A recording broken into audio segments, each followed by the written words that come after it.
Hey and welcome. In this video, I'm going to explain you on how you can install the public preview for the Azure PowerShell module to use with Azure Stack Hub.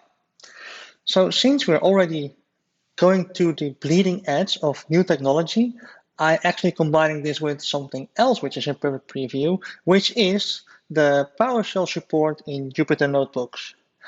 So let's dive in and see what we can do to get it working. And afterwards, I'm also going to use Visual Studio Code Spaces to actually do the same trick, install the PowerShell modules, and see if we can connect to an Azure Stack instance. So let's follow along. If you would like to have more information about the public preview, you can follow this link or Google for public preview of PowerShell support in Jupyter Notebooks, and you will find information on how you can install it on your workstation. So if you then open up a command prompt and you start Jupyter Notebook, you actually will be redirected to a browser. And from there, we can actually create a new notebook. And in this case, I use PowerShell. And you can start writing your code. So I already prepared the notebook, and I will make it available on my GitHub. And what you see here is actually a really nice representation. Let me clear out all the cells. What we're going to do. And what I like about Jupyter Notebooks is you can use Markdown and code in between. So for example, I'm really basically describe what we're going to do here, then going to execute the code in blocks or cells as we call them in Jupyter Notebooks. And then we go along the way and get running. So let's try it. We go to the first code block and I hit Shift Enter, which will actually run this particular cell.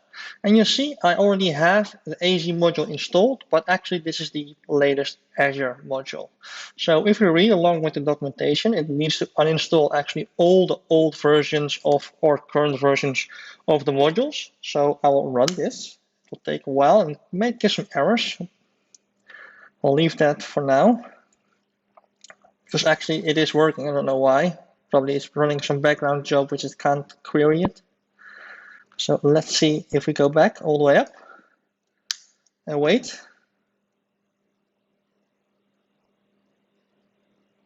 This one is still running because it has a star. When it is changed into a number, it will actually go to the next cell that you execute. So we'll wait for a second. There we go. And now we see actually we have one left. So let me just run another command, which is called Uninstall Module Az. There we go.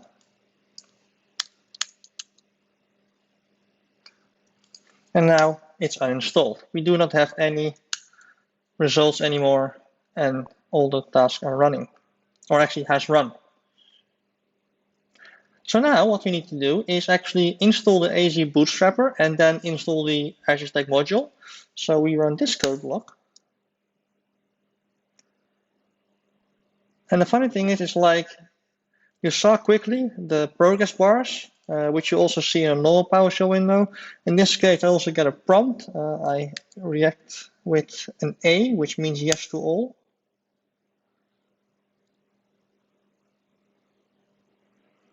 And it will install all the modules that we need for this particular session.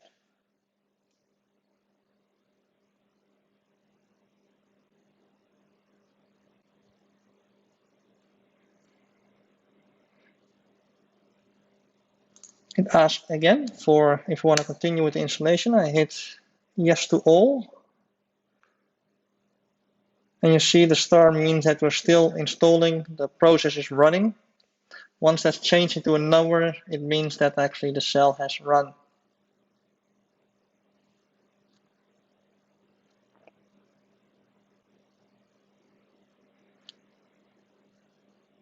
There we go.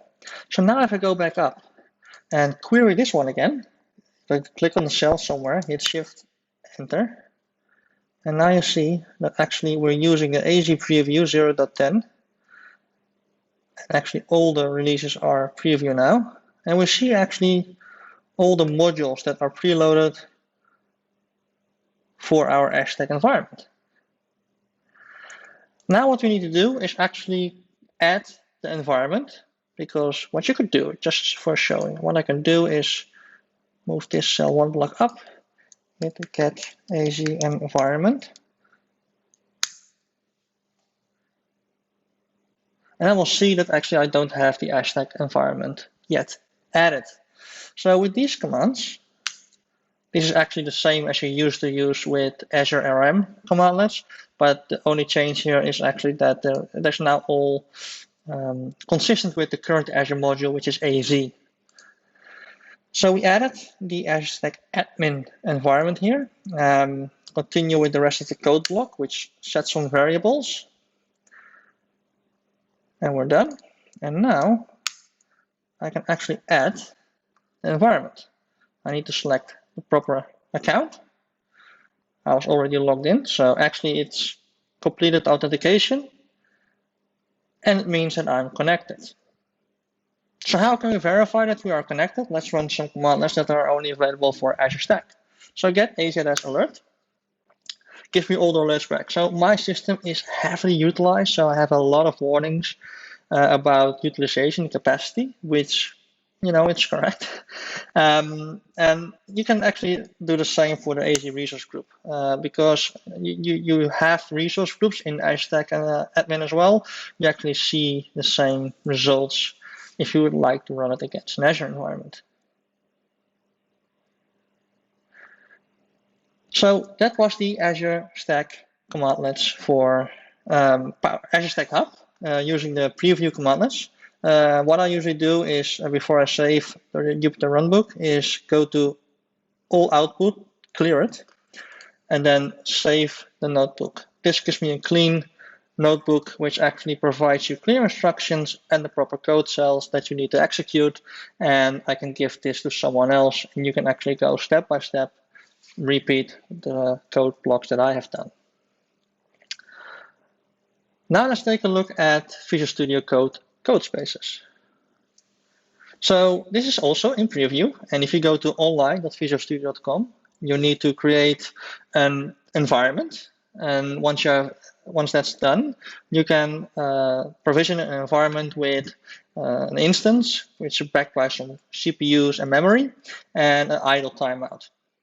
And what you can do is connect to the environment. You can also connect to Visual Studio Code or Visual Code Insiders, but somehow it doesn't work on a Mac. So actually now I'm going to use the web-based edition. So actually all the code cells that you've seen in the Jupyter notebook, I copied over into a single script. And I want to show you here that actually you can run the same commands and that should work. Okay. The environment is loaded, and this should look really familiar if you're already using Visual Studio Code. And what I'm doing here is the same, make sure that all the old versions are uninstalled. And actually, that's a funny thing though. As long as this environment is active, it saves the state. You now see actually, I already have done this once before, so it's actually uninstalling the preview modules again. And later we will install them. So, but notice that once you have prepped your environment and you shut it down, as long as the environment is there, you can actually reuse it every time. So this is quite convenient, because if you use Azure a lot in your environment, what you can do is on your local machine, you will have all the current version of the Azure modules installed, and you could have a dev instance in Azure, which actually has all the Azure Stack modules pre-installed. And if you continue with the installation and you let it expires or auto-suspend, you can actually go back once you need it and work with it and have all your Azure Stack scripts in that particular workspace. My advice is to also source control that into a Git repository. And I think that's a really nice separate environment which you can leverage, as it is still preview, of course, to work with Azure Stack without impacting your local workstation. So while I did that talking, all the modules were installed, running actually the same commands here again. So I'm adding my Azure Stack environment, setting some variables, and logging in. Because I'm using Visual Studio Code online, I had to use device authentication because it couldn't redirect me from within the particular shell to an URL to authenticate me. So what this is doing actually is, you might recognize it, is say, please go to this URL and then enter this code. So what we'll do is copy it, and this should work. Copy the code.